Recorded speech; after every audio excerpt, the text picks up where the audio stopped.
Hi, my name is George Alger, and welcome to today's segment of Our Ventura TV. Today, we're going to be speaking with Steve Schrader, who is announcing his candidacy for the 2018 U.S. Senate. Welcome, Steve. Thank you very much for having me. So let's start out with, who are you? All right. To start with, I'm the most macho nerd you're ever going to meet. And yes, I've got the scars and the men's membership to prove it. And no, I'm not going to be showing you my scars. Well, okay. I was also raised cowboy, literally. The small Oklahoma town I grew up in was and still is the quarter horse capital of the world. And you just can't get more cowboy than that. If people want to find out more about me, I invite them to go to the website for my campaign and my bio page there.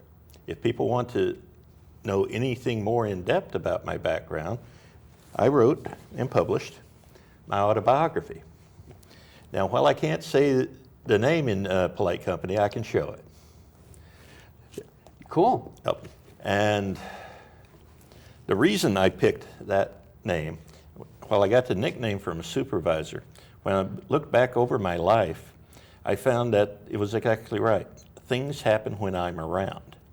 But no matter what, whether it was saving my sister from a tornado or doing the impossible in war, or helping to save an entire US Army communications company from an Alaskan blizzard, every single time I've been the right person in the right place at the right time to handle it.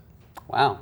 Well, that sure is a heck of a lot that we could open up this discussion, but let's just keep it right on top Sure. in terms of where we're going here. So I know you are running as a Republican. Could you speak to that? The reason I'm running as a Republican is to honor my parents' memory. In Oklahoma, when I was growing up, had almost total Democrat registration. For example, my hometown had 5,000 registered voters. We had a grand total of 2 Republicans. Nice married couple. I went through school with their son. But Oklahoma also has the closed primary system, which means that if you wanted to vote for mayor or dog catcher, you had to be a Democrat. Now, my parents, even though they were registered Democrats, supported much of what the Republican Party of that day, which I'm sad to say isn't the Republican Party of today, was doing. They supported the Republicans when they pushed through both the Voting Rights and Civil Rights Acts into law versus savage Democratic opposition. And even though, the old saying is, a broke clock is still right twice a day, and the Republican President Richard Nixon was definitely a broke clock, he did get it right twice, when he ended the Vietnam War and when he opened China to the world. So that's why I'm running, to be the Republican my parents never could be. Okay. Now, up to this point, do you have any public office experience? No. Okay. Okay, that's fine. And then, what do you want to bring to the government? We can all see what's going on in our state and our country, and for that matter, our world. And what we desperately need is original ideas. Well, in 2014, I achieved my life's goal when I published my book, Counterintuitive Analysis. This is a radical new philosophic technique I developed to teach people how to think originally, original thoughts, original concepts, original ideas. And when it comes to bringing original ideas, I am literally the guy that wrote the book. Good. Yes. So Now, tell me some of the ideas that you have in mind. Okay, I'll give an example. This is kind of heavy duty. All right. Just before the 2016 election, I was made aware of the fact that during the Obama administration, it had seen an absolutely unprecedented movement of our national wealth into the pockets of the 2% richest people in the country.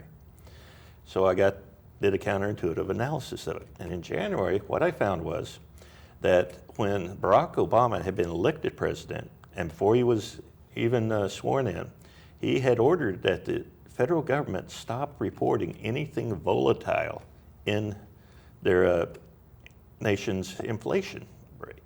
This included food, fuel.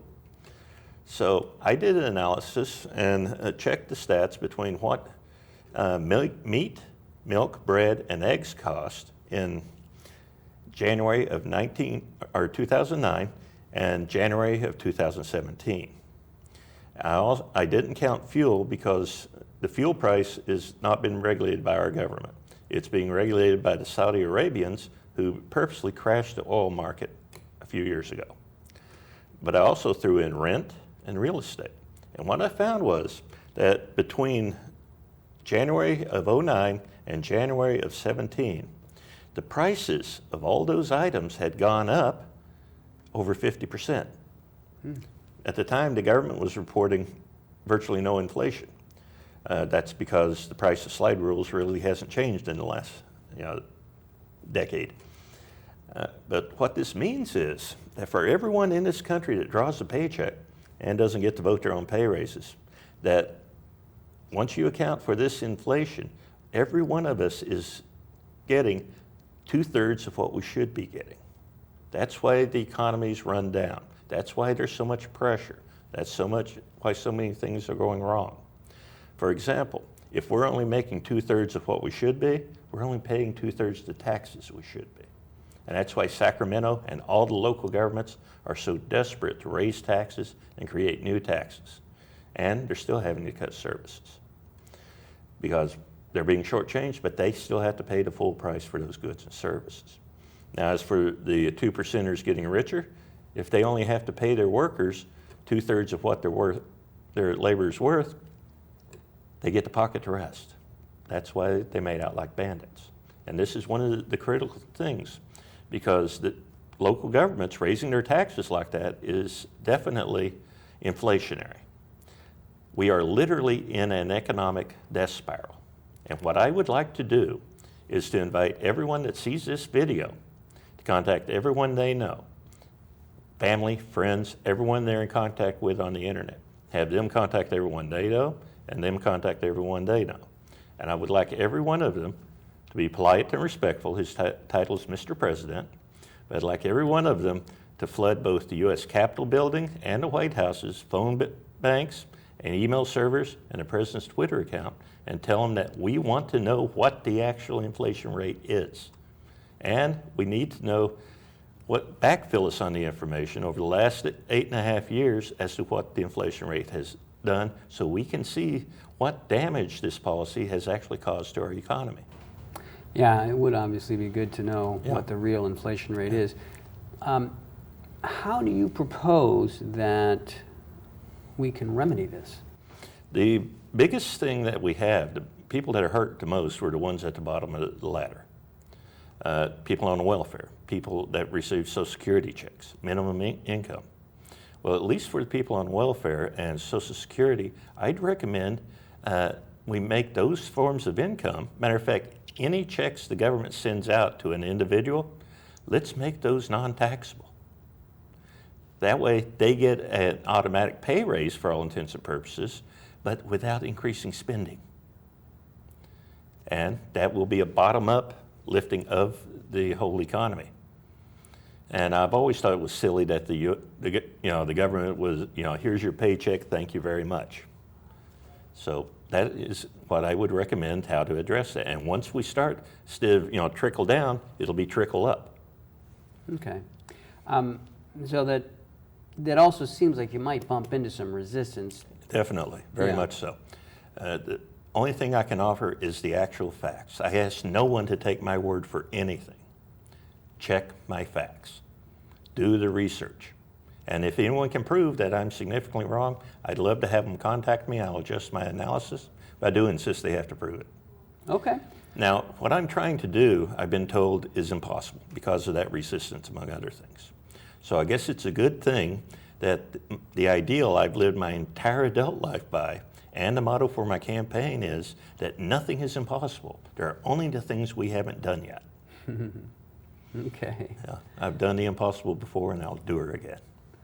Very good. So your primary sort of thrust of a campaign would be to get the facts on inflation, and one way to help the poor and to also, well, certainly to help the poor anyway. It's not going to result in more taxes, but it's going to give them a raise, and that is to not tax them on those the government paychecks. Okay.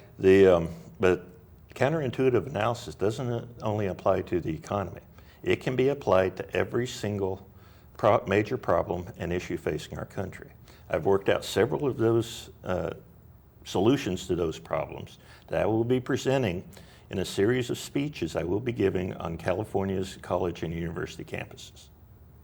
Okay. So, now, the reason I'm waiting for that and why they're not on my website is I am running for office, so I need to present them in the most politically impactful way I can. Okay. All right, so we're just about out of time here. Let's get the website where viewers can go to for more information, and then is there a summating message you'd like to convey to the viewers? Yes. The website is Steve Schrader, spelled SteveSchrader, Senate, SENAT, CA, the number 1. All those letters are lowercase, .org, O-R-G. Okay. And the final message that I'd like to deliver to everybody is that counterintuitive analysis is not a panacea. It won't solve all problems. It won't make life all happy, dancing bunnies and unicorns. But what I am promising is a light at the end of the tunnel. Awesome. Thank you very much, Steve. Thank you. This is George Alger signing off from this segment of OurVentura TV. Until we meet again.